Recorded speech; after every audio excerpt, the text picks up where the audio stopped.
Welcome back to Profiles in Caring. I'm Kimberly Perkins, and we continue now with our special episode on fighting the AIDS pandemic in Africa. And next we visit Uganda, where many people believe the AIDS epidemic actually started. What you also might not know is that Uganda is leading the fight against AIDS, and it's doing so with the help of foundations like the one we're profiling today, the American Foundation for Children with AIDS. Doug Jardine traveled with this nonprofit and has the story of the amazing work it does and how it's changing so many lives. It is a sight you wouldn't find so uncommon, children with giggles and laughter playing together, games most of us played as youngsters.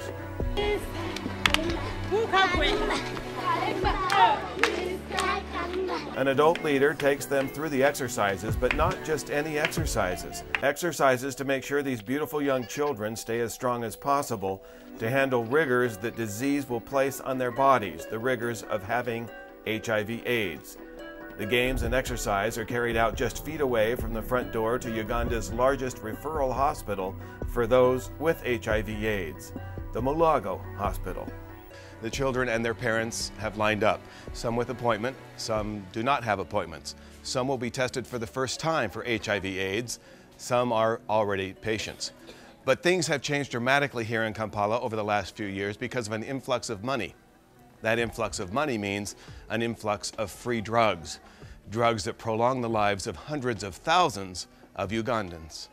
We have reduced the rate of HIV prevalence from about 26% to 6.4% currently. We need to focus first in reducing the new infections, but particularly if I have to talk about children.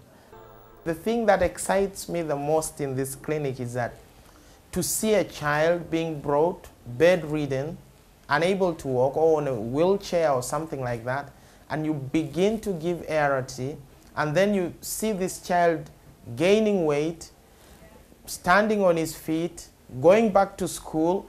It's beautiful. You really improve the quality of life and you appreciate it. It's nice. And the quality of life is directly attributable to ARVs, antiretroviral drugs. It's not a cure, but it's definitely treatment that can lead to a much improved quality of life for children.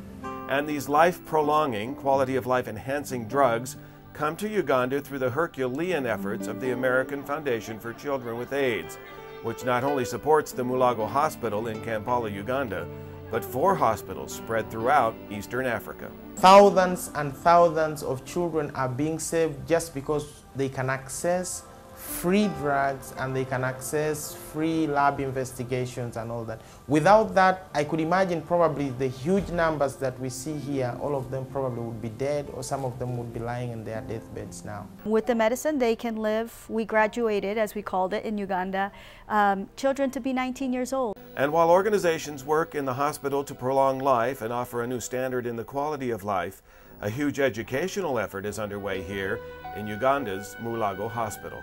This is an everyday occurrence here at Mulago Hospital, a meeting of the home health care team. Whether they visit by motorcycle or whether they go in a car as a team, it is a commitment that this hospital has made. And what that means to the community is that families and friends and neighbors can be tested right at home and they get the results immediately. On this day, the motorcycles and cars once again spread across the city. I was taken to the outskirts of Kampala to an apartment complex. The father has requested this home visit. He already knows that he and his wife carry the HIV virus. He wants to make sure his children do not. Each takes his turn. Time passes. Everyone waits. In fact, on this day, every single test is negative, and a relieved father knows he has not passed on a killer disease to his family. With that knowledge, he offers immediate warning and counsel to his 16-year-old son. I'm advising you now, my son, since you have been tested and you have found negative, please, you have to take care. You have to take care because now you are old, you will start admiring girls. But if you are tempted, once you are tempted, please, don't go direct without a condom. You have to use a condom always Without it, please don't. Okay? That is my advice to you. And when you have to take care, 100% care.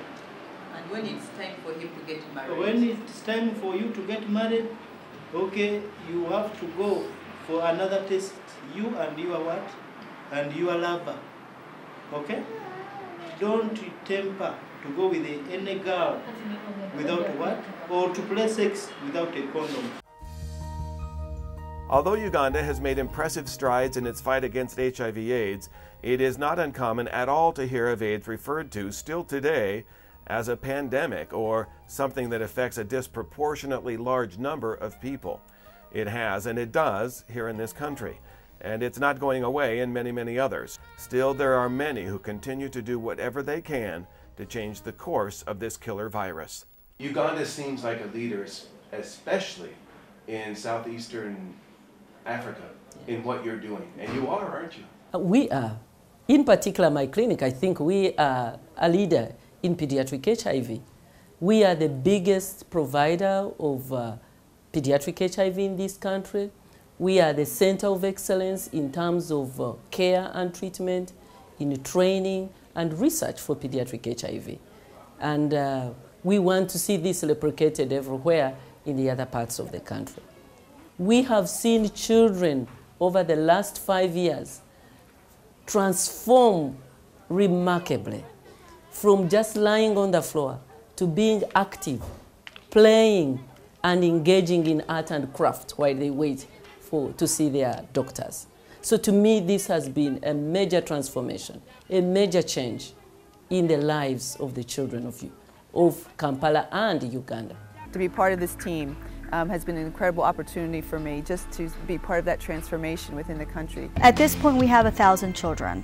We do not have the funding to spread more. I would like to help many more. There's 2 million alone in Africa, just children that have AIDS. And as I said, 7% of them are getting the medicine they need. So we got quite a bit of job to do. When Profiles in Caring continues, a group in South Africa that has a solution for preventing the transmission of HIV/AIDS to an unborn child, right after these messages.